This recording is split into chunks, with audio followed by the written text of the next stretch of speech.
la question. Et il m'a dit ceci, moi, je me fais sucer par ma femme. Et pourquoi toi, tu ne le fais pas? J'ai dit, je ne peux pas le faire, ça ne se fait pas. Maintenant, pour celles qui se retrouvent dans cette situation-là, deux fois qui se font forcer par leur mari, vous dites quoi? Parce que moi, je ne peux pas le faire, parce que moi, je connais la parole de Dieu. Mais pour celle-là...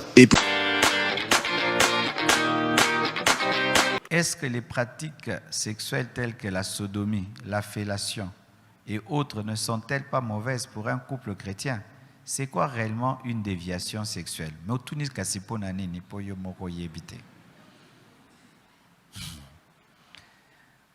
Voici. Qui a moins de 10 ans, 18 ans, lève les mains. Moins de 18 ans. Levez les mains. Ah, vous avez tous plus de 18 ans? Ok. Ah, ben, moi j'avais 15 ans, je connaissais tout ça. Hein?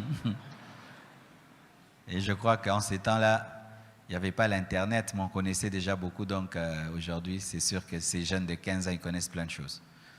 Voici d'abord la définition de ce que vous dites. Le cunnilingus. Cunnilingus, c'est lorsque l'homme lèche la partie intime de la femme. Fellation, c'est lorsque la femme met dans sa bouche la partie intime de l'homme.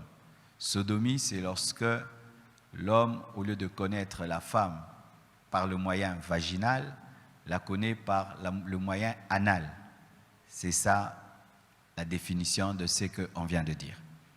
Alors, ce qui est normal et qui ne crée aucun problème, c'est la voie vaginale, où l'homme connaît la femme par la voie vaginale. Mais pour ce qui est de la fellation, cunnilingus, sodomie, il y a beaucoup de problèmes dans les couples parce que, comme il n'y a pas de verset clair à ce sujet, il y a tout un débat. Voici le débat. Il y a le débat de ce qu'on appelle les libres penseurs. Les libres penseurs disent ceci, que le corps de la femme est à l'homme, c'est-à-dire tout le corps.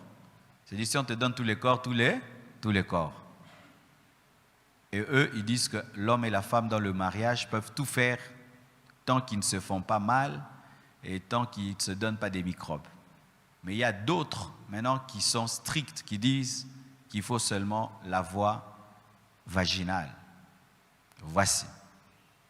Dans le domaine du mariage, on ne peut pas venir ici dire « faites ceci, faites cela, faites ceci ». C'est de telles questions, on y répond au bureau. Amen. Ça se répond au bureau. Mais voici ce que je peux vous dire de manière générale. Tout ce qui n'est pas le produit d'une conviction est un péché.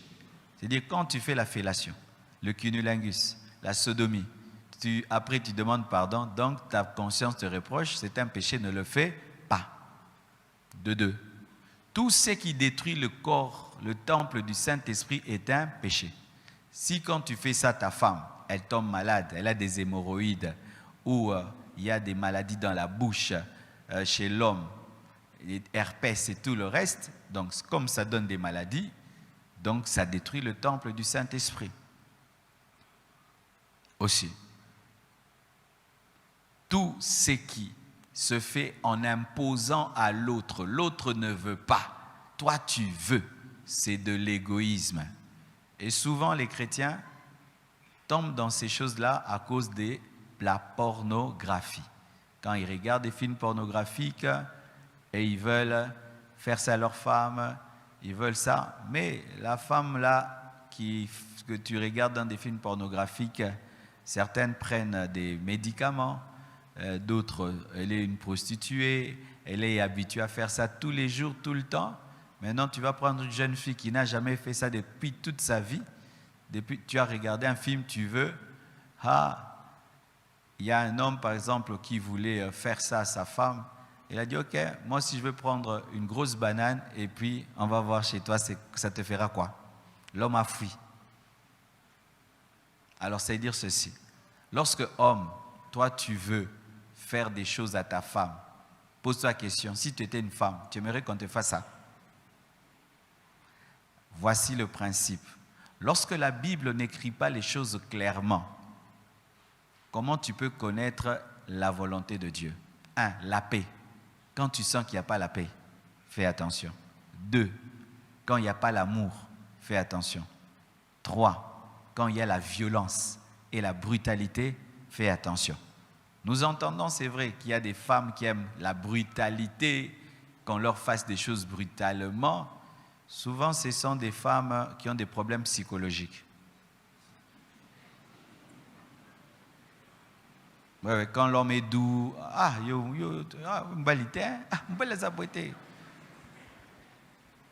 ce sont souvent des femmes qui ont un problème psychologique, qui aiment la douleur. Elles ont le plaisir par la douleur.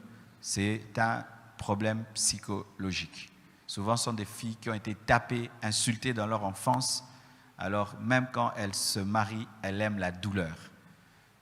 Donc, c'est ça une déviation. Mais les déviations clairement écrites dans la Bible, clairement avec verset, c'est l'homosexualité.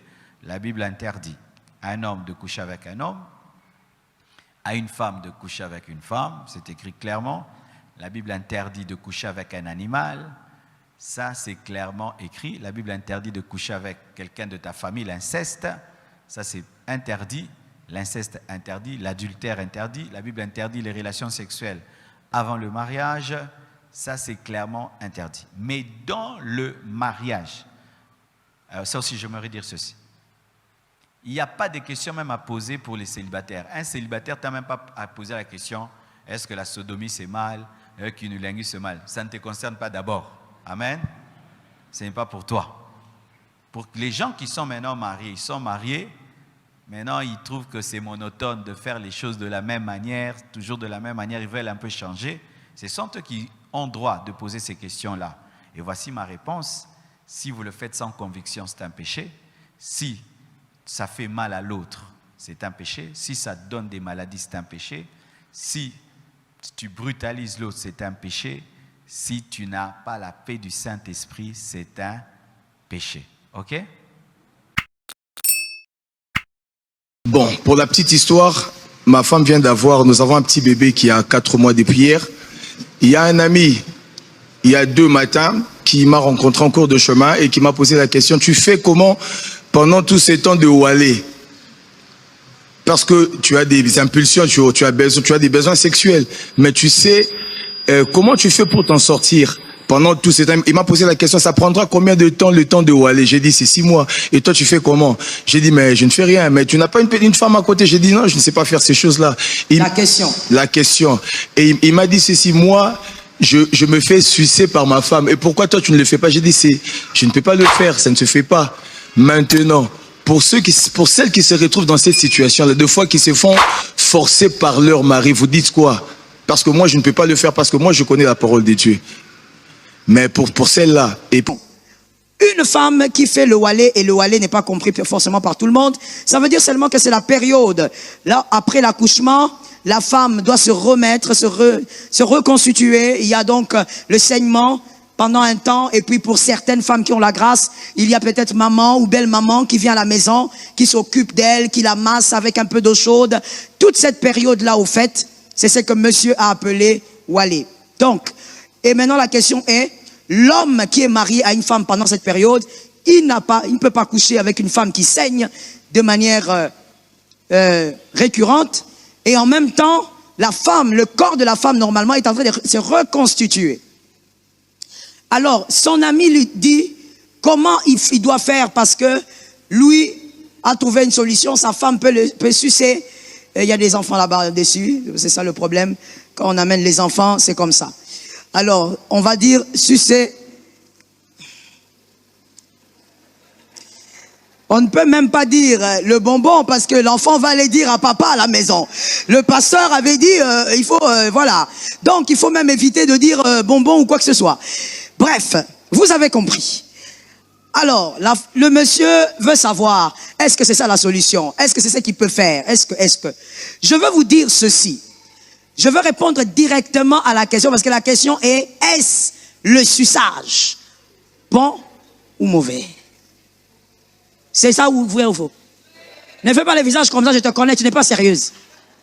Faut pas me faire les visages comme si. Yo, sérieuse, yo. Donc, en fait, la question, c'est ça. La question, c'est seulement de savoir si un homme marié, pendant cette période, est-ce que le suçage, en bref, est toléré ou pas. Et pas seulement pendant cette période, si les mariés peuvent le faire. Vice-versa, suçage à gauche et suçage à droite. Alors, la Bible, rentrons d'abord dans la Bible, parce que je sais comment est-ce que sont les fidèles. La Bible, de manière claire, ne donne pas un verset qui interdit le suçage. Mais voici maintenant, lorsque la Bible, c'est comme la cigarette. La cigarette, il n'y a pas un verset clair qui dit « ne fumez pas ». Mais par contre, sans même que la Bible ne parle, l'intelligence de l'homme a parlé. Même le païen. Qu'est-ce qui est écrit sur le box de la cigarette? Voilà les gens intelligents qui sont bien allés en maternelle. Il y a d'autres qui sont ici qui fument, mais ils n'ont jamais lu. On répète ça pour celui qui n'a jamais lu ce qu'il y a sur le box là. Le fabricant, ce n'est pas quelqu'un d'autre. Ceux qui fabriquent ont écrit « fumer est préjudiciable à la santé ». Ce n'est pas la Bible. L'homme lui-même, il a réfléchi, il a vu comment ça abîme le poumon, ça détruit, ça mène le cancer, c'est la mort. N'est-ce pas? Le suçage, c'est la même chose que la cigarette. La Bible ne dit pas de manière claire que c'est mauvais, pour les mariés évidemment, parce que toi célibataire, interdiction, feu. Mais lorsque nous allons maintenant avec l'intelligence et la science, les médecins le prouvent que ces genres de pratiques amènent des maladies, beaucoup de maladies au niveau de la gorge, chez l'homme comme chez la femme.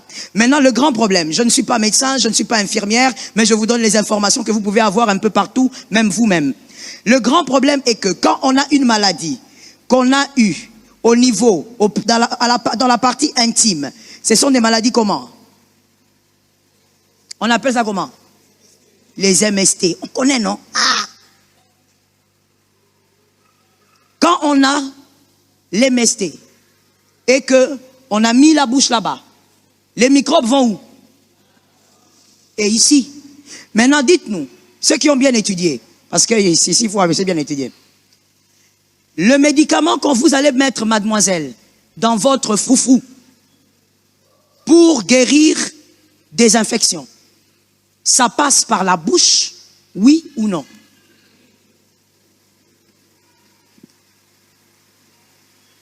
Je réponds à la question, parce que je n'ai pas entendu. Ça passe par la bouche, oui ou non? Oui.